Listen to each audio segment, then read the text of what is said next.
Glória a Deus. Comedora de mais arroz, menos farinha. Ô, gente, a gente fica fora do Brasil um tempinho, a gente vê que o Brasil é o melhor lugar do mundo mesmo, gente. Tem comida como a comida brasileira, não? Eita, eu sou mineira, né? Sou mais suspeita ainda para falar. Abra sua Bíblia comigo no Salmo 104. Se você não... Nós vamos ter uma leitura extensa, mas eu queria que você mergulhasse comigo nessa leitura.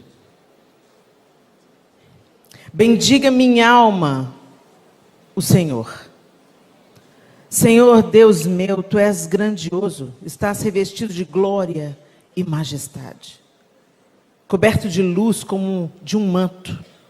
Tu estendes o céu como uma cortina, pões nas águas o vigamento da tua morada, toma as nuvens por carruagem e voas nas asas do vento. Fazes os teus anjos ventos e a teus ministros labaredas de fogo. Lançaste os fundamentos da terra para que ela não se abale em tempo nenhum. Tomaste o abismo por vestuário e a cobriste. As águas ficaram acima das montanhas. Com a tua repreensão as águas fugiram, com a voz do teu trovão bateram em retirada. Elevaram-se os montes, desceram os vales, até o lugar que lhes havias preparado. Puseste as águas divisa, que não ultrapassarão, para que não voltem a cobrir a terra. Tu fazes rebentar fontes no vale, cujas águas correm entre os montes, dão de beber a todos os animais do campo. Os jumentos selvagens matam a sua sede. Junto delas, as aves do céu têm o seu pouso, e por entre a ramagem, elas se põem a cantar. Do alto de tua morada regas os montes, a terra farta-se do fruto de tuas obras. Fazes crescer a relva para os animais e as plantas que o ser humano cultiva, para que da terra tire o seu alimento. O vinho que alegra o coração, o azeite que lhe dá brilho ao rosto e o pão que lhe sustém as forças. São saciadas as árvores do Senhor e os cedros do Líbano que ele plantou, em que as aves fazem os seus ninhos. Quanto à cegonha, a sua casa é nos ciprestes. Os altos montes são das cabras monteses e as rochas o refúgio dos arganazes. Fez a lua para marcar o tempo, o sol conhece a hora de se pôr. Envias as trevas e vem a noite, na qual vagueiam os animais da selva. Os leãozinhos rugem pela presa e buscam de Deus o sustento.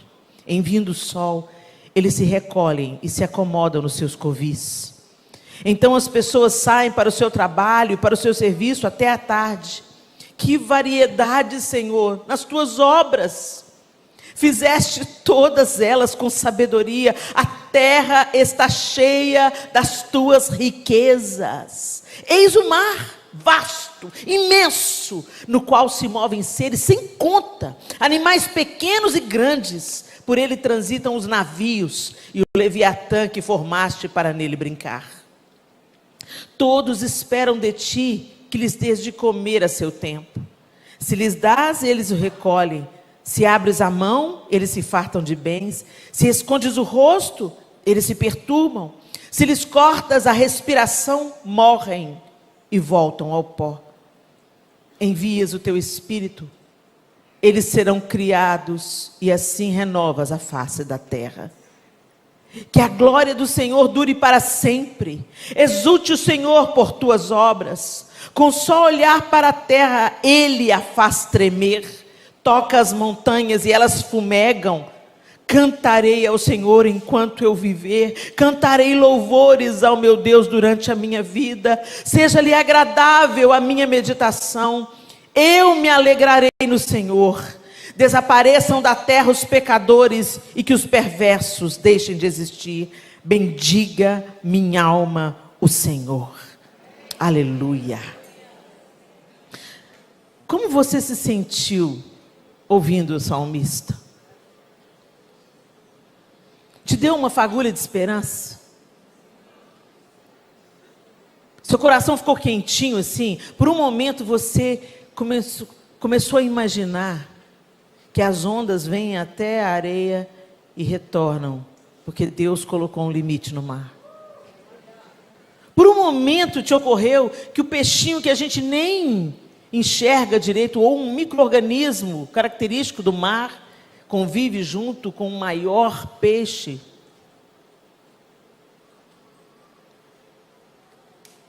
É tão interessante como o Senhor vai fazendo as coisas, e não em vão a gente está sendo chamado nessa manhã a olhar para o alto, a olhar para o céu. É tempo de nós contemplarmos a Deus. Nós vivemos tanto para nós mesmos, vivemos tanto a nossa rotina, a nossa vida, olhamos com lupas para os nossos problemas e nos esquecemos da grandeza e do poderio do Deus a quem a gente afirma amar e confiar. Você não precisa abrir, mas eu quero ler para você o que está em Romanos 1, de 18 a 21. Portanto, a ira de Deus é revelada dos céus contra toda a impiedade e injustiça dos homens, que suprimem a verdade pela injustiça, pois o que de Deus se pode conhecer é manifesto entre eles, porque Deus lhes manifestou. Pois desde a criação do mundo, os atributos invisíveis de Deus, seu eterno poder e sua natureza divina, têm sido vistos claramente, sendo compreendidos por meio das coisas criadas, de forma que tais homens são indesculpáveis. Porque tendo conhecido a Deus, não glorificaram como Deus, nem lhe renderam graças, mas os seus pensamentos tornaram-se fúteis e o coração insensato deles obscureceu-se. O que Paulo está escrevendo à igreja em Roma, aos romanos, é que nós somos indesculpáveis diante de Deus, porque olhando para as coisas criadas, nós vemos as características daquele que as criou. Nós vemos o poder, a majestade daquele que as formou. Não, a natureza não é Deus. Algumas pessoas dizem, o sol é uma divindade, Deus é o mar, Deus é... Não, Deus é Deus, o Criador de todas as coisas. E é impossível a gente olhar para a expressão de um artista, para a sua obra, e não perceber ali o seu caráter e sua personalidade. Então nós somos indesculpáveis, é isso que o apóstolo Paulo está dizendo aqui, porque pelas coisas criadas, Deus manifesta o seu poder, a sua graça, a sua misericórdia. Os atributos invisíveis de Deus, seu eterno poder e sua natureza divina, têm sido vistos claramente, sendo compreendidos por meio das coisas criadas. E você nem precisa de olhar para toda a criação, não, olha para o seu próprio corpo. Quando a gente olha como funciona, a gente pisca, porque senão os olhos ressecam. O nosso coração está pulsando no peito, desde que você nasceu, antes um pouco de você nascer. Ele nunca parou. Mesmo quando você dorme, mesmo quando você se cansa, ele nunca para.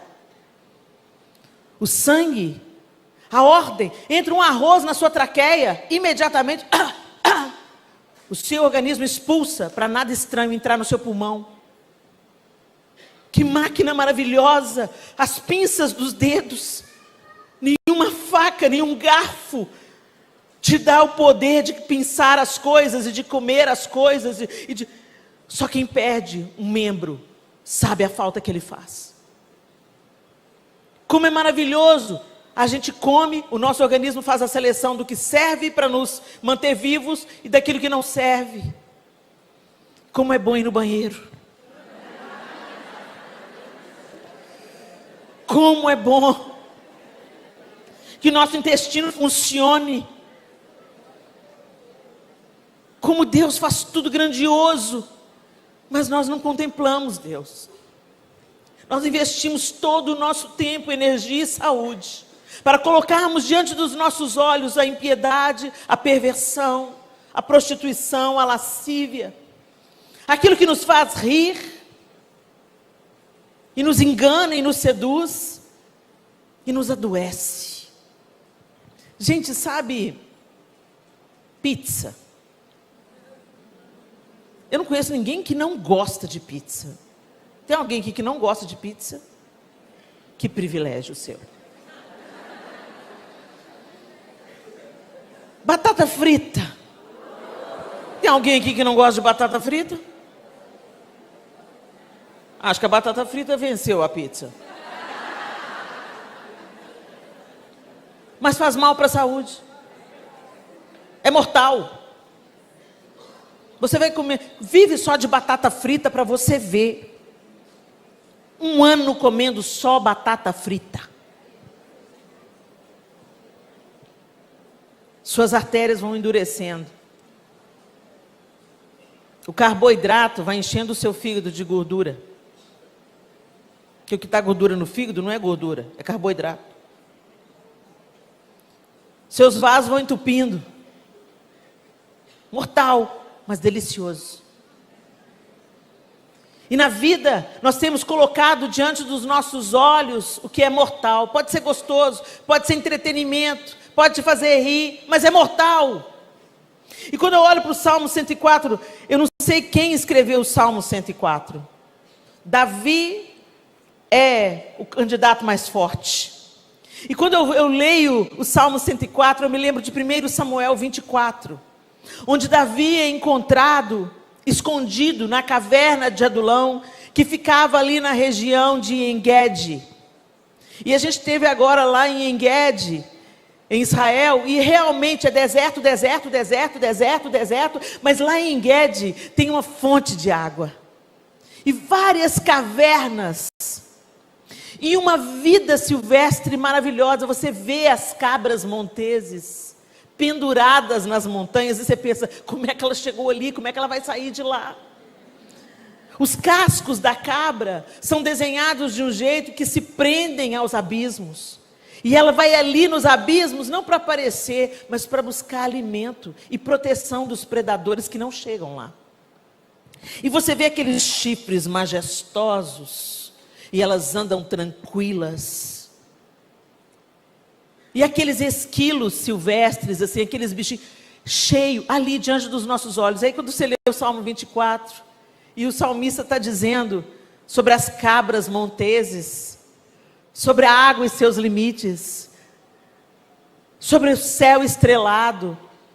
Você vê Davi, compositor de grande parte dos salmos, e grande parte dos salmos, como foi dito aqui para a gente anteriormente, essa contemplação, essa oração, e essas discussões que a gente pode ter com Deus. Mas especialmente aqui no Salmo 104, ele está trazendo para nós o seu olhar sobre as maravilhas criadas de Deus. E aí você encontra Davi fugindo da ira de Saul por inveja. E dentro da caverna ali em En-Gedi, ele teve a oportunidade de matar Saul. Mas ele não faz. E por que ele não faz? Porque ele estava contemplando a pessoa certa. Ele não estava com o foco. O Espírito Santo é um regente, né? Ele não estava com foco em si mesmo. Ele não estava tomado pelo vitimismo. As pregadoras dessa manhã não sentaram para combinar o que ia pregar. Então Deus está falando de novo. Ele não estava contemplando o seu vitimismo, ou falando com Deus, Deus, por que o Senhor não mata Saul? Dá cabo dele. O Senhor sabe que o homem pirou. O Senhor já reprovou ele, ele fez o que era mal perante o Senhor, está tentando me matar por inveja. Me livra desse cabra. E quando ele viu Saul, ele podia ter entendido que Deus o estava entregando. E por que Davi não enxergou isso? Porque ele não estava olhando para o seu umbigo, para a sua própria dor ou para o seu próprio interesse. Ele estava olhando para os céus abertos. Ele estava contemplando o Criador de todas as coisas. E nos é urgente nos dias de hoje contemplarmos Deus. Nós precisamos contemplar Deus.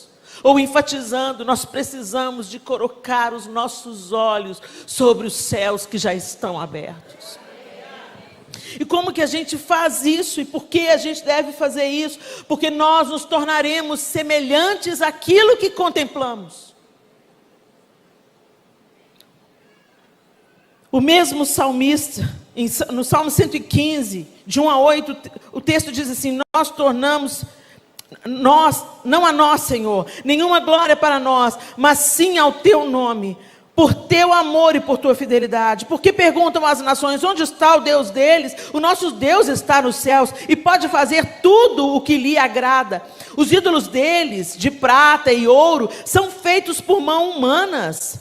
Tem boca, mas não podem falar, olhos, mas não podem ver, tem ouvidos, mas não podem ouvir, nariz, mas não podem sentir cheiro, tem mãos, mas nada podem apalpar, pés, mas não podem andar, e não emitem som algum com a garganta.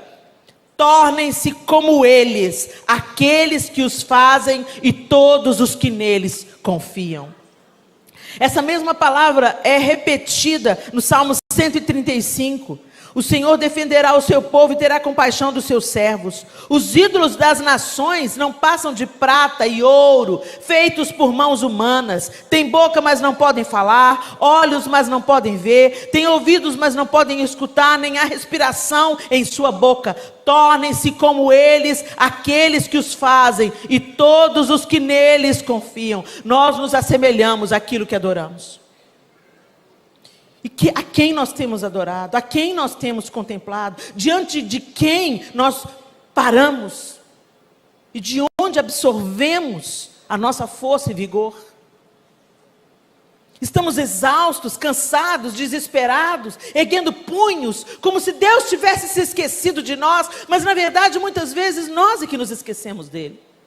Nós temos o nosso Deus nos nossos lábios, mas o nosso coração está longe dele. Nós trazemos Jesus estampado nas nossas camisetas, mas não paramos diante do Senhor. Eu comecei a ficar um pouco incomodada com alguns absurdos que a gente vê as pessoas falando, a maneira como elas estão vivendo as suas vidas, já há anos e anos dentro da igreja.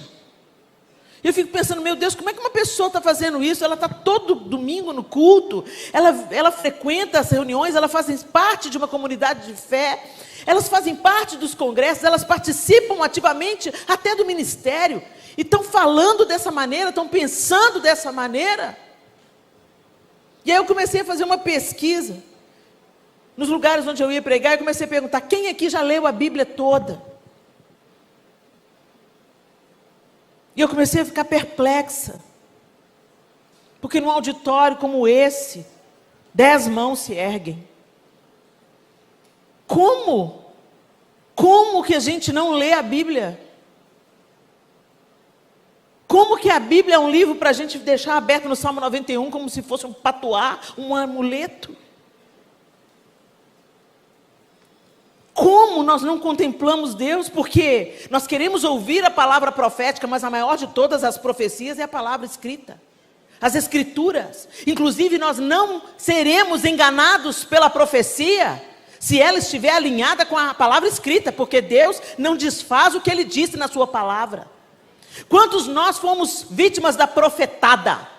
E culpamos a Deus, mas Deus falou a promessa, mas não cumpriu. Mas essa promessa que Ele te deu está alinhada com a palavra escrita dele. A Bíblia é um farol, ela nos livra do engano, ela nos livra da mentira, ela nos livra do espírito do anticristo. Mas a gente não lê a Bíblia. A gente quer que as pregadoras leiam para a gente. E a gente se empolga na palavra. Ah, que lindo, mas aí você continua vivendo a sua vida sem conhecer Deus, a quem você diz que ama e serve. Ou quando a gente faz de uma maneira religiosa, para ostentar diante dos nossos irmãos, ou para nos fazer sentir melhores. Eu já li a Bíblia 10 vezes, mas não mudou o seu caráter. Então, minha irmã, você está lendo só para pagar o protocolo. A gente lê a Bíblia como quem se banqueteia, como quem para diante da mesa do Senhor e fala: me mostra a tua face, me revela o teu caráter, confronta o meu, limpa-me pela tua palavra. E essas são as maneiras de nós contemplarmos Deus, através da sua criação e através da leitura da sua palavra. Gente, como é que nós chegamos aqui como igreja evangélica? Houve a reforma protestante. Por que houve a reforma protestante? Porque a igreja do Senhor se desviou. A igreja romana havia se distanciado da palavra escrita e começou a trazer várias tradições e preceitos humanos em detrimento da palavra escrita do Senhor. E aí começaram a torcer as coisas e a vender indulgências e a cobrar até pelo perdão dos pecados, enquanto a palavra nos diz que somos perdoados pela fé, pela graça, mediante a fé. E aí os reformadores começaram a se incomodar com isso. Mas quem manipulava tudo? O clero. Porque o povo não tinha acesso às escrituras. Quem tinha acesso às escrituras eram apenas aqueles que ensinavam. Então eles estavam distorcendo o ensino e ensinando aquilo que eles bem queriam. E vieram os reformadores. E uma das reivindicações é que cada cristão tivesse a Bíblia nas mãos. Que cada cristão lesse as escrituras. Que cada cristão conhecesse e estudasse os evangelhos. As mulheres nem era permitida a elas ler, aprender a ler. E essas mulheres começaram a devorar a palavra escrita. Se fala muito no movimento feminista. O grande poder libertador da mulher foi quando as reformadoras começaram a ler as escrituras e anunciar os evangelhos. E elas foram combatidas, inclusive, por isso. E hoje a gente tem a Bíblia em várias versões. Aqui no meu tablet eu tenho umas 6 versões. Que me dá acesso a uma linguagem mais simples. Hoje eu tenho livros que me auxiliam a ler as escrituras e a compreendê-las de uma maneira mais plena. E sabe o que eu faço? Nada.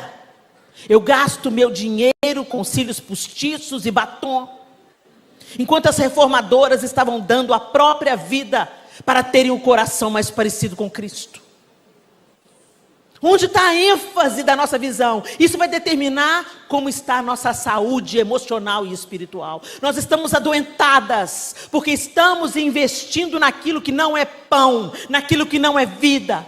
Nós estamos adoentadas, porque investimos o nosso tempo em coisas frívolas e fúteis. E aí eu quero te chamar para o Salmo 119. Os salmistas realmente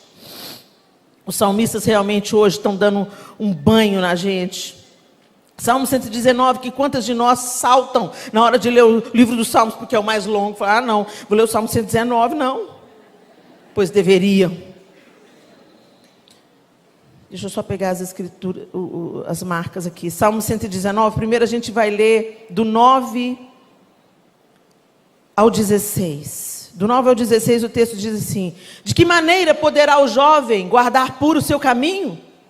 Observando-o segundo a tua palavra. De todo o coração te busquei, não deixes que eu me desvie dos teus mandamentos. Eu guardo a tua palavra no meu coração para não pecar contra ti. Bendito és tu, Senhor. Ensina-me os teus decretos. Com os lábios eu tenho narrado todos os juízos da tua boca. Mais me alegro com o caminho dos teus testemunhos do que com todas as riquezas. Meditarei nos teus preceitos e as tuas veredas terei respeito. Terei prazer nos teus decretos. Não me esquecerei da tua palavra. O verso 32, percorrerei o caminho dos teus mandamentos, quando me deres mais entendimento. Ensina-me, Senhor, o caminho dos teus decretos, e o seguirei até o fim. Dá-me entendimento, e guardarei a tua lei de todo o coração, a cumprirei. Guia-me pela vereda dos teus mandamentos, pois nela encontro felicidade. Mais um, aí no Salmo 119, a partir do verso 97. 119, 97, a partir do 97. Quanto amo a tua lei. É a minha meditação todo dia. O teu mandamento me torna mais sábio do que os meus inimigos, porque eu o tenho sempre comigo. Compreendo mais do que todos os meus mestres, porque medito nos teus testemunhos. Sou mais entendido do que os idosos, porque guardo os teus preceitos. De todo mau caminho, desvio os meus pés para observar a tua palavra. Não me afasto dos teus juízos, pois tu me ensinas. Quão doces são as tuas palavras ao meu paladar, mais que o mel à minha boca. Por meio dos teus preceitos consigo entendimento. Por isso detesto todo o caminho da falsidade. Lâmpada para os meus pés é a tua palavra. Ela é luz para os meus caminhos. Ainda no Salmo 119, diz assim, eu não vou lembrar aqui agora o versículo certo, eu não marquei, mas se você percorrer o Salmo 119, você vai encontrar. Desvia os meus olhos das coisas inúteis. 37. Desvia os meus olhos das coisas inúteis e faz-me caminhar pelos caminhos que traçaste. Fica claro para a gente por que Davi não cortou a garganta de Saul e apenas uma parte da sua veste. Porque ele estava sendo movido pela contemplação daquele que é justo juiz. Pela confiança plena em Deus. Ele era dirigido pelos preceitos, pela palavra e pela contemplação de Deus através da natureza. Através da criação. Deus fala conosco através da sua criação. A Mônica teve esse testemunho lindo ontem sobre as jabuticabeiras. Se você não estava aqui, ela contou que ela foi visitar uma fazenda e esse tempo de seca, estiagem, as árvores de jabuticabeiras estavam sequíssimas. E ela perguntou para o fazendeiro por que elas não eram molhadas, por que não regava? E ele falava, não, nós não podemos, porque esse processo de seca extrema, de sofrimento da árvore, vai aperfeiçoar e aprofundar e fortalecer as suas raízes. E assim elas produzirão frutos de melhor qualidade, mais doces e mais saborosos. Quando a gente olha para a natureza e os processos da natureza, a gente compreende melhor os processos de Deus conosco. Mas se a gente não parar para contemplar Deus, nós seremos devorados por esse tempo que oferece para a gente snack, pizza e batata frita emocionais, entretenimentos, compras. Como a gente perde tempo na vida e investe dinheiro em coisa inútil. Como a gente investe pesado numa hidratação de cabelo, mas na hora da oferta missionária, a gente cata as moedas no fundo da bolsa. Isso mostra como o nosso coração está deformado pelas coisas desse século. Apegados aos deuses desse templo. Às vezes você pensa que ídolo é uma imagem de escultura? Também. Mas quantas vezes o ídolo é o status que você ostenta? Quantas vezes o ídolo é onde você investe o seu tempo e o seu dinheiro? Nós temos parado diante de Deus para contemplar a sua grandeza, majestade e deixarmos que Ele nos abasteça. É nele que nós temos bebido, é dele que nós temos extraído força e vigor. Ou nós estamos extraindo força e vigor dos seriados de TV, força e vigor dos jornais televisivos, de onde nós temos extraído a vida. Eu não estou dizendo, gente, para você se trancar dentro de uma bolha e não dialogar com o seu século, com o seu tempo que você vive. Eu não estou dizendo para você ser um eremita. Porque de onde a igreja se retira, o diabo toma conta. É para a gente, como eu disse ontem, é para a gente viver a vida simples, a vida prática e ser uma bênção onde a gente andar. E não viver numa bolha. Mas como já foi falado aqui, ouvir as pessoas. Trocar com elas. Percebê-las. Porque foi isso que Jesus fez. Foi isso que Jesus fez, se vestiu da nossa roupa, se tornou humano e viveu a nossa vida. Ele se identificou conosco. Quando Marta e Maria vieram chorando pelo sepultamento, pela morte de Lázaro, Jesus chorou junto. O Senhor não está chamando a gente para a gente viver com uma falsa espiritualidade, parecendo santo demais para conviver com as pessoas, mas Ele está nos chamando para a contemplação dEle, porque é impossível você parar para contemplar a criação de Deus e não enxergar o seu semelhante. É impossível você não parar diante de Deus e não amar o que Ele ama. Nós não estamos dando conta de amar o que Ele ama, porque nós estamos contemplando o que não é para a gente contemplar, parando, nos abastecendo de cisternas rotas, que não retêm águas, que não matam a sede. Nós estamos lá no poço de Jacó, e Jesus deixou muito claro para aquela mulher: quem beber dessa água aí vai tornar a ter sede, mas quem beber da água que eu lhe der, nunca mais terá sede. E Ele não parou por aí, Ele falou: e mais, eu serei nele uma fonte a jorrar para a vida eterna. Davi foi uma fonte a jorrar, ali no lugar do oásis do deserto, com certeza fugindo da ira de Saul. Ele ficou ali contemplando, tocando sua harpa, imagino eu, exaltando a Deus, compondo salmos. Mas ele também descia do monte e guerreava as batalhas, mas era de Deus que ele extraía a sua força. A gente vem para um congresso como esse, se retira aqui 3 dias, você recebe tanto, mas muitas vezes nós somos como aqueles bonecos de posto de gasolina.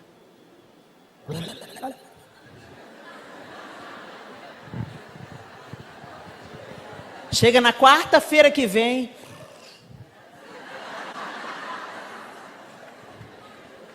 o Espírito Santo não nos foi outorgado para nos tornar emocionais.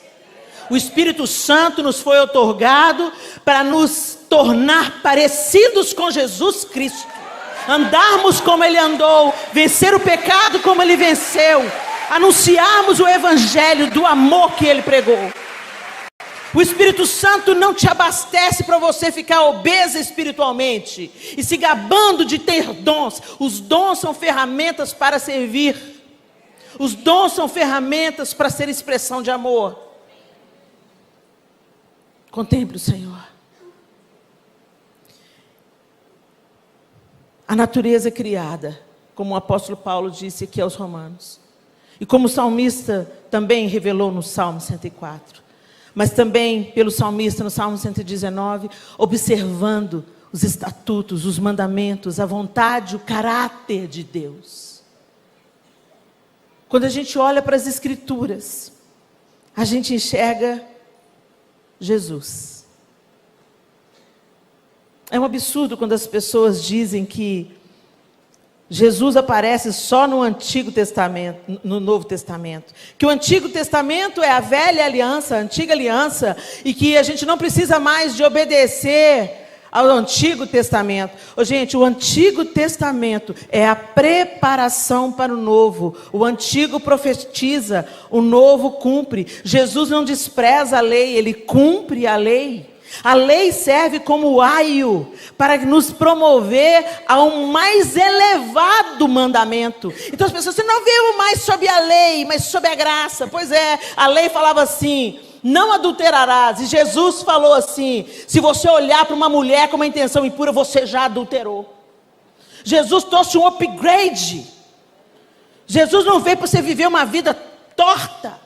Jesus veio para te empoderar, para te capacitar pelo sacrifício dele, pela graça, a viver um modo de vida elevado, santo, mais perto de Deus, para saquear o inferno e levar outras pessoas a esse estado de aproximação do seu Criador.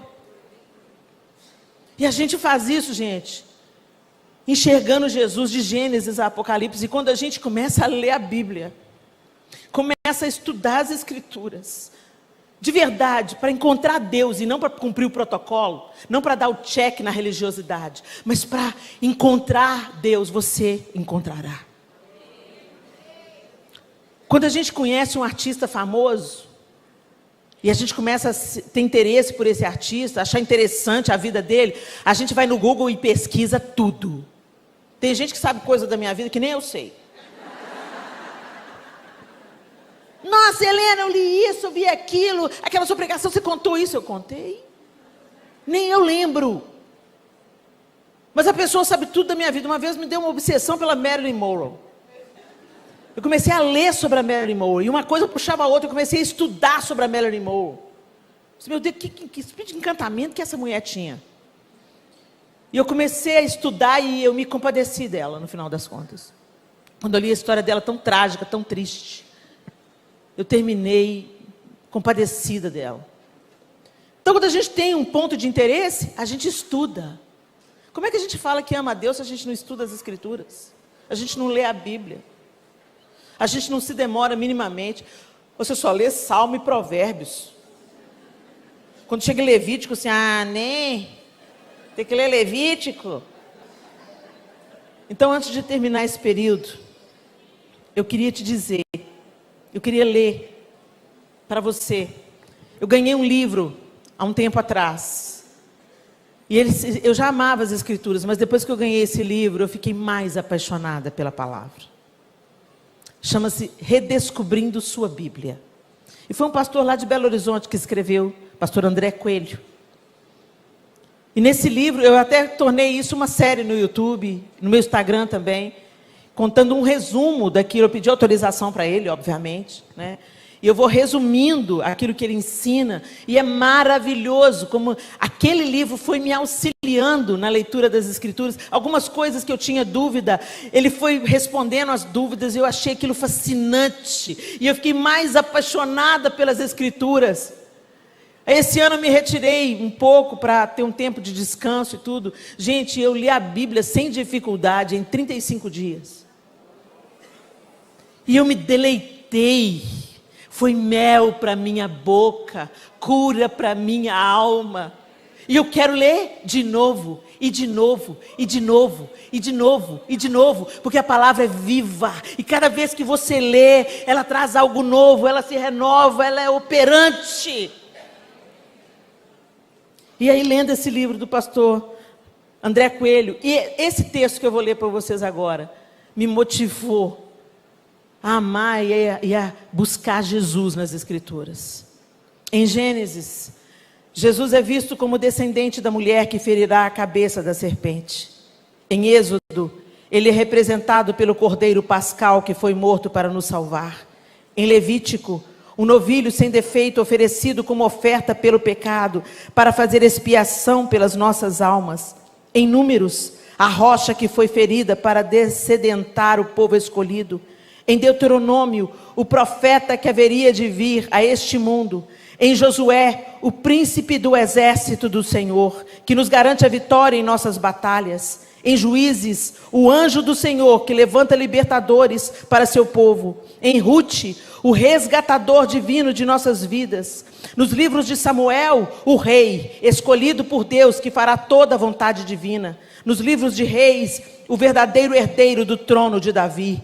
Nos livros de Crônicas, o Deus fiel que cumpre a promessa de manter sempre um descendente de Davi no trono. Em Esdras, o escriba versado, aquele que ensina ao povo a lei de Deus. Em Neemias, o reparador e edificador de nossas vidas em ruínas. Em Esther, a providência divina que nos livra da morte. Em Jó, o Redentor que vive, a nossa esperança no meio da tribulação. Em Salmos, o pastor que nos guia aos pastos verdejantes. Em Provérbios, a sabedoria personificada. Em Eclesiastes, o pregador que nos ensina que tudo é vaidade, exceto o temor a Deus. Em Cantares, o amado, que estende sobre nós seu estandarte de amor. Em Isaías, o servo sofredor, que justificará muitos, levando sobre si as iniquidades deles. Em Jeremias, o renovo, que reinará e executará juízo e justiça na terra. Em Lamentações, o que nos consola no meio da desolação. Em Ezequiel, Ezequiel, a figura semelhante a homem que está sentado no trono celestial. Em Daniel, o quarto homem andando no meio do fogo. Em Oséias, o esposo traído que busca de volta a sua mulher infiel, ou seja, aquele que nos aceita mesmo depois de o termos abandonado.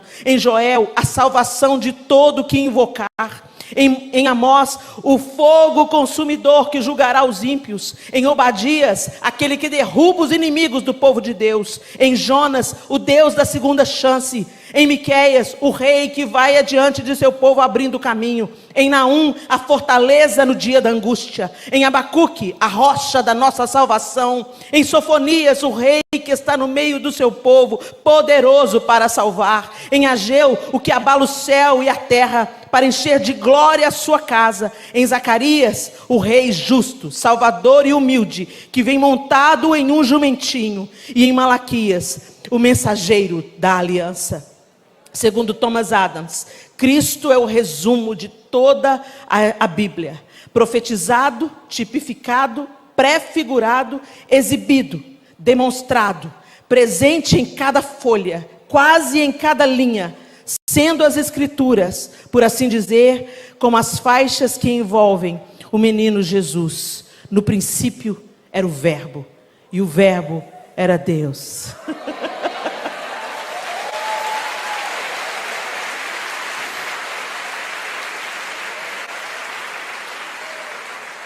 Contemple a Deus.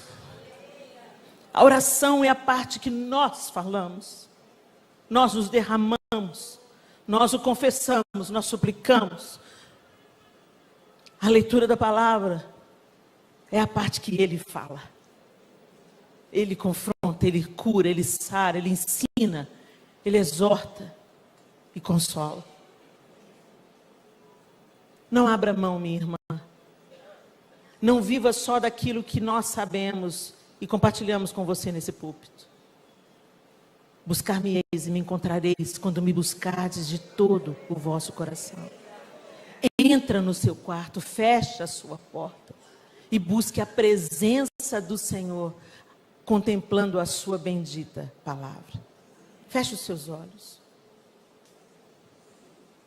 E eu vou fazer uma pergunta retórica. Você não precisa responder para mim, mas responda para você. Está cansada? Intimidada? Confusa? Abatida? Desanimada? Está tomando a dose do remédio? A palavra de Deus é remédio. Contemplar Deus. Às vezes vale mais você parar diante de um pôr do sol e meditar naquilo que Deus é capaz de fazer, do que uma mesa de aconselhamento. Deus quer se revelar a nós, no vale ou na montanha.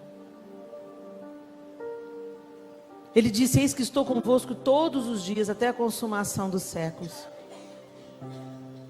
Mas quantas vezes nós ignoramos a sua presença, a sua companhia. Nos entretemos, nos distraímos, ou lambemos as nossas próprias feridas. Nos vitimizamos, culpamos Deus. Mas até para culpar Deus, até as conversas difíceis que a gente tem que ter com Ele, é preciso estar na presença dEle. Onde quer que eu esteja, Senhor, tudo que eu preciso, Senhor, de fato, o Senhor é tudo de que precisamos, tudo vem de Ti, tudo que temos e somos vem de Ti. Nós só acordamos essa manhã porque o Senhor nos deu fôlego de vida. Podemos ler porque o Senhor nos deu essa habilidade. Podemos ver. Podemos respirar. podemos discernir, entender com o intelecto, mas queremos te apreender com todos os nossos sentidos, com todo o nosso coração, com toda a nossa alma. Porque quanto mais te conhecermos, mais semelhantes a ti nós seremos. Oh Senhor, revela-te a nós, através da tua palavra, através da tua obra, dos teus feitos, das tuas maravilhas, da tua criação. Que percebamos, Senhor, quem o Senhor é, que a tua presença seja percebida. Desintoxica-nos desse tempo, Senhor. Nós queremos dialogar com esse tempo, nós queremos estar onde o Senhor quer que a gente esteja. Nós não queremos fazer tendas em montes e nos excluir. Não. Nós queremos te enxergar na face do nosso próximo. E queremos te derramar em cada abraço, em cada palavra. Mas para isso, nós precisamos ser cheios de ti. Então nos ensina a te contemplar. E que Jesus seja formado em nós pelo poder do teu Espírito. Em nome de Jesus. Amém. E amém. Vou entrar no meu quarto, fechar minha porta. Vamos ficar juntinhos, só eu e o Senhor. Vou pegar minha Bíblia, vou ler com carinho. Sei que Deus vai falar comigo. Deus abençoe vocês.